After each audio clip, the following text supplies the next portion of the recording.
Assalamualaikum and hai, nama saya Muhammad Irfan Rashaidi. Saya ketua kumpulan untuk serunding. So hari ini kami akan bercerita tentang kumpulan Hakka, etnik Hakka, iaitu sekumpulan suku bangsa Han yang berasal daripada China dan dikatakan juga daripada China Tengah dan China Utara.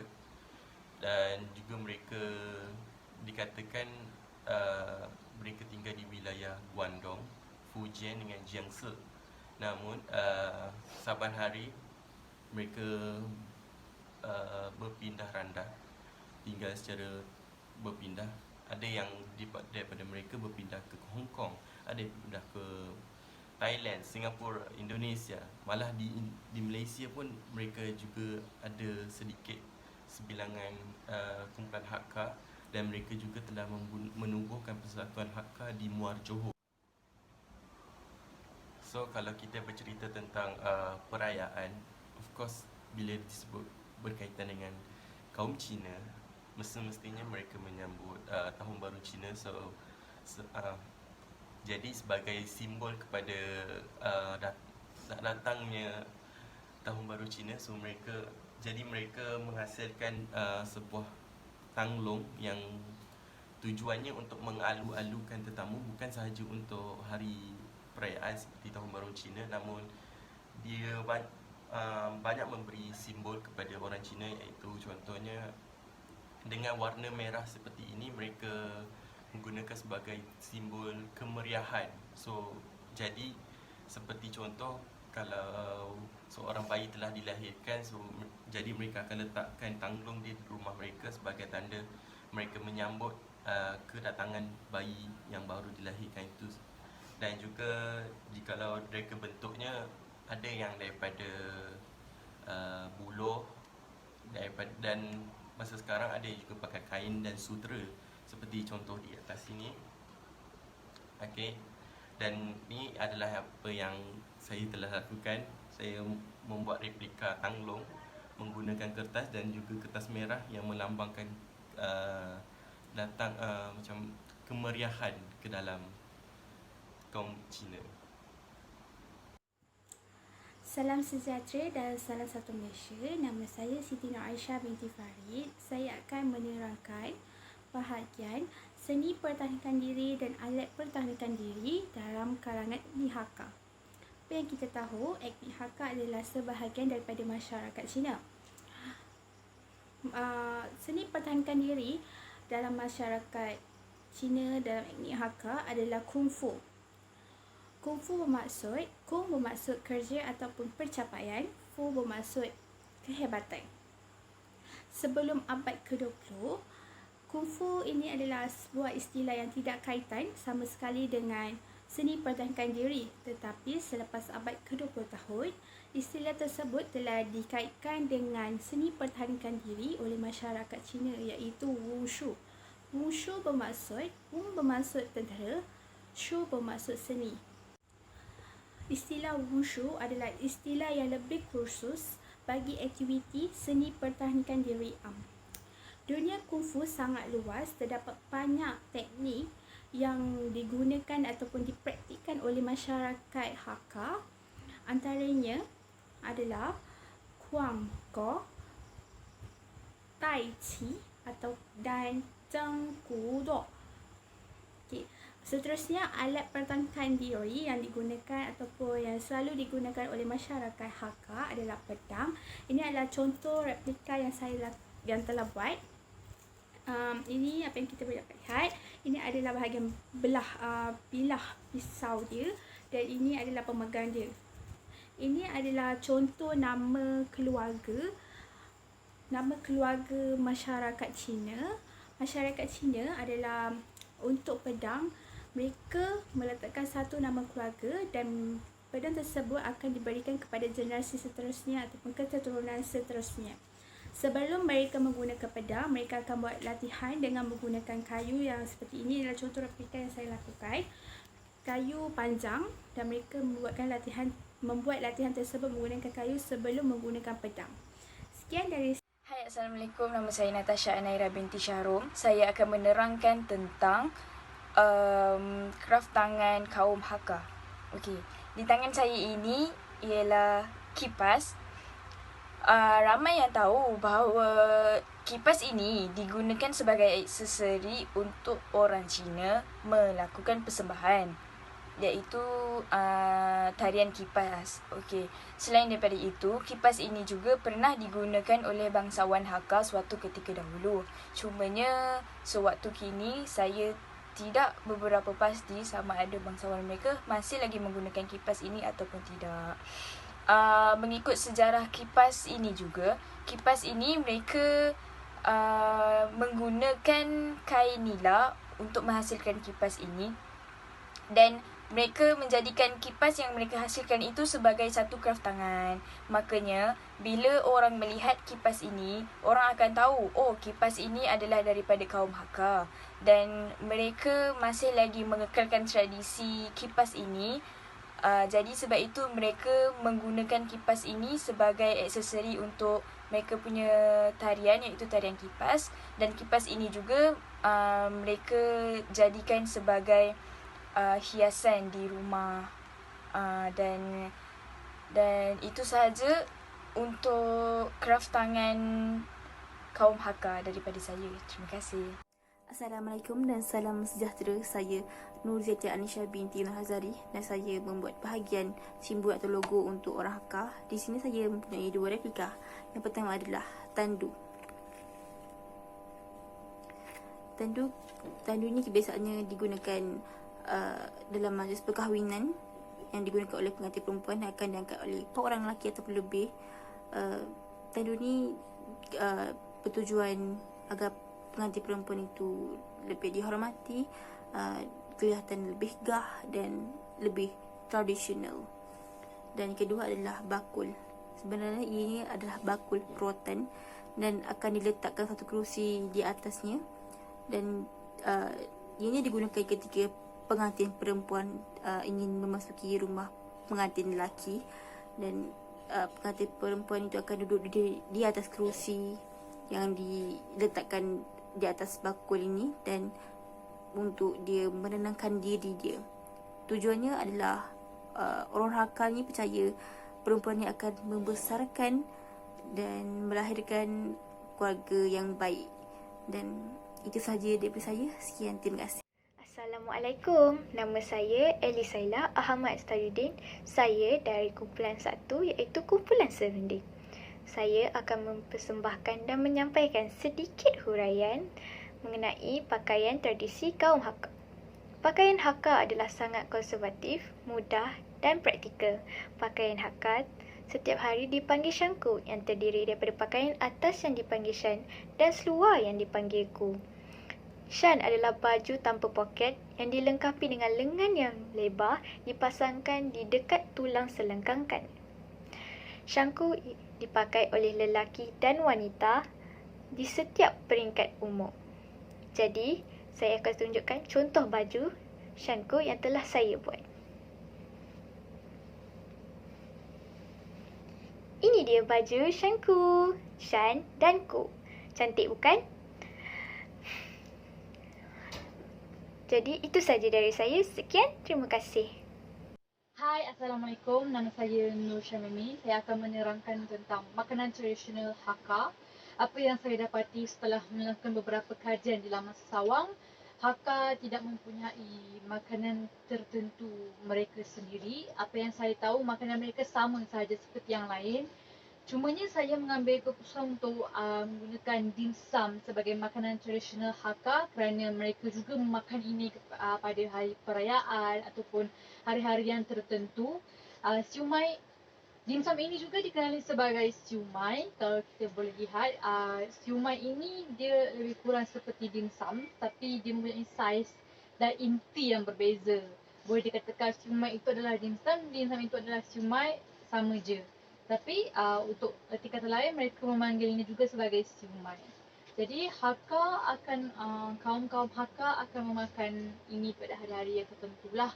Ini mungkin menjadi seperti makanan tradisional mereka kerana dimsum ini tak lengkap kalau mereka tidak memakannya pada hari-hari yang tertentu. Jadi itu sahaja daripada saya. Sekian, terima kasih.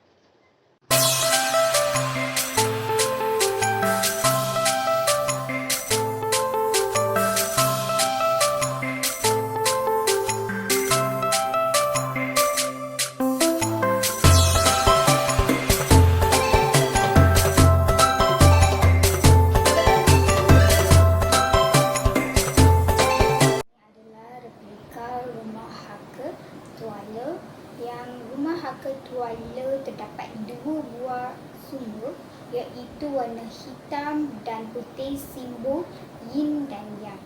Kalimat-kalimat Muniswaran dari grup Seruni. Sekarang saya membentangkan tentang haka Cina iaitu seni bina Fujian Tuala.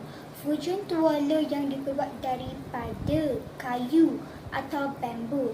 Fujian Tuala adalah di abad ke-15 dan 20 dikenali sebagai Fujian Tuala dalam bahasa Mandarin.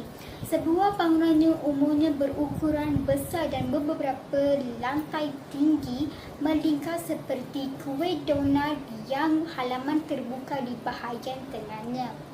Seterusnya adalah pintu masuknya berbuat daripada kayu tebal dengan dilapis dengan besi.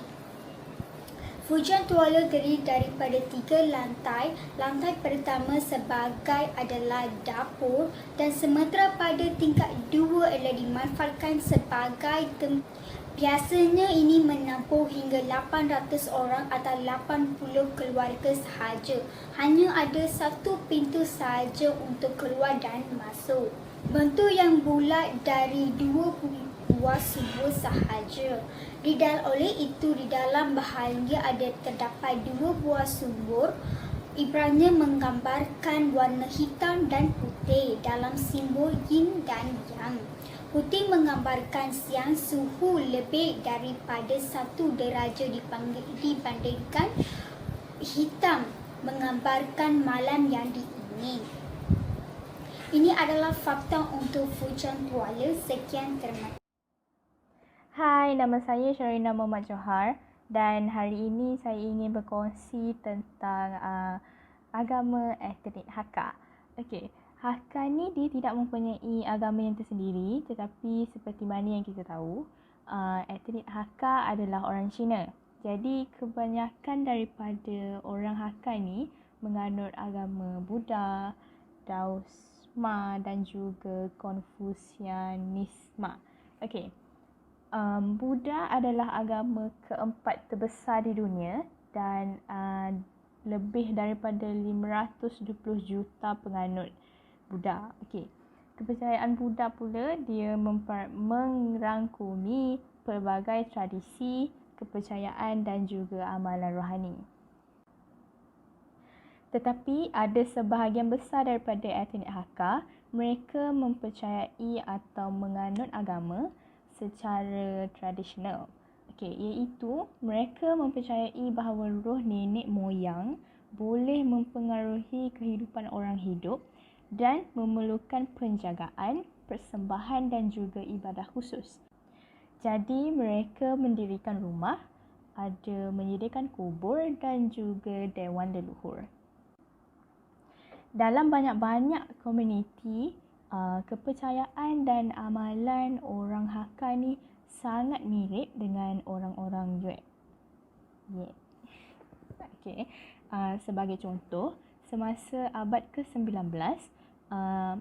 orang Hakka ni dia tidak menyembah banyak-banyak Tuhan seperti Tuhan-Tuhan negara ataupun dewa-dewa Buddha. Okey, tetapi mereka ni menitik beratkan kepada kepercayaan Daos dan penyembahan nenek moyang, dan juga mereka juga berkemungkinan mengamalkan pemilikan roh. Okey, ini adalah contoh replika untuk agama orang Hakka iaitu colok. Colok adalah sejenis alat untuk haruman daripada gaharu yang dibakar apabila menghadapi imej keagamaan atau patung Buddha dan juga di depan makam. Okey, biasanya colok ni dibakar di hadapan pintu rumah ataupun di depan makam. Okey, kenapa orang Hakka ataupun orang Buddha lah, penganut Buddha membakar colok ni di tempat-tempat seperti berikut? Kerana sebagai penyembahan kekayangan atau dewa-dewi Buddha. Okey, amalan memegang colok ni adalah budaya nenek moyang yang dah lama mereka amalkan. Selain itu, colok juga digunakan sebagai pewangi. Kadang-kadang colok ni dia mengeluarkan bau yang wangi, jadi macam boleh mengharukan bilik ke, ruang tamu ke. Jadi itu saja daripada saya. Hai, Assalamualaikum. Nama saya Sofia binti Muhammad Yunus. Saya daripada kumpulan Serunding. Jadi, kumpulan kami telah mendapat tentang Hakka. So, jadi saya telah mendapat tentang permainan tradisional Hakka. Jadi, permainan tradisional Hakka ni terdapat beberapa permainan, iaitu mahjong, gong, sianci dengan yoyo Cina. So, dalam beberapa permainan ni, saya telah memilih satu permainan tradisional mereka yang saya akan menceritakan sedikit. Okey, jadi depan saya ni ada satu kira permainan, saya akan menceritakan tentang permainan mahjong. Jadi permainan mahjong ni dia seperti dia mempunyai satu papan yang petak yang berwarna hijau, dan dia akan mempunyai beberapa kotak seperti ini yang akan dimainkan oleh pemain. So, mahjong merupakan permain untuk 4 orang yang berasal dari China. Mahjong membabitkan kemahiran strategi dan pengiraan, termasuk juga satu tahap nasib. Bergantung kepada warisi yang dimainkan. Nasib boleh menjadi isu remeh atau faktor untuk kejayaan. Di Asia, mahjong ni juga dia popular. Okey, tapi diorang popular daripada segi, maksudnya diorang main dalam komputer ataupun maksudnya dalam sebagai pergululan macam tu lah. So, permainan mahjong ni memang permainan tradisional Cina, Hakka. So, dia memang terlalu famous dekat Hakka lah dulu. So, saya rasa itu sahaja dari saya. Sekian, terima kasih. Hai, Assalamualaikum. Nama saya Nurnisha binti Muhammad Nazri. Okay, so hari ini saya akan present tentang Hakka, iaitu Hakka ni sejenis China punya traditional. So, nama dia Hakka. So, dalam kumpulan kami akan tentangkan apa itu Hakka, tentang agama mereka, makanan mereka, perayaan mereka, mainan mereka. So, part saya akan terangkan tentang musical instruments, iaitu alat muzik tradisional Hakka. So, this is Hakka. Kita panggil dia cincin. So, ini saya buat daripada kad Manila, and string ni dia dua, dia macam gitar, tapi dia orang Cina dulu pakai benda ni untuk buat lagu. Tapi memang susah sangat lah. Jenis ni ialah jenis moden bagi sana lah, bagi orang dulu benda ni moden. Dia ada dua, ada tradisional dengan moden. Saya pilih moden sebab moden dia macam ni, bulat dan comel. Kalau tradisional dia panjang and dia ada bunga-bunga, dia macam bentuk dia tak bulat lah, bentuk dia bunga. So, okay, Hakka ni dia macam gitar sama, tapi dia dua string je. Dia ada dua string je. So, dia panggil cincin. Biasanya dia mainkan masa perayaan apa, penyambutan budak ataupun kahwin yang diorang main, atau sambutan apa, diorang akan main lagi. So, this is my part. Okay, inilah apa, diorang akan main lagi. So, this is my part. Okay, inilah part saya. Okay, terima kasih. Bye.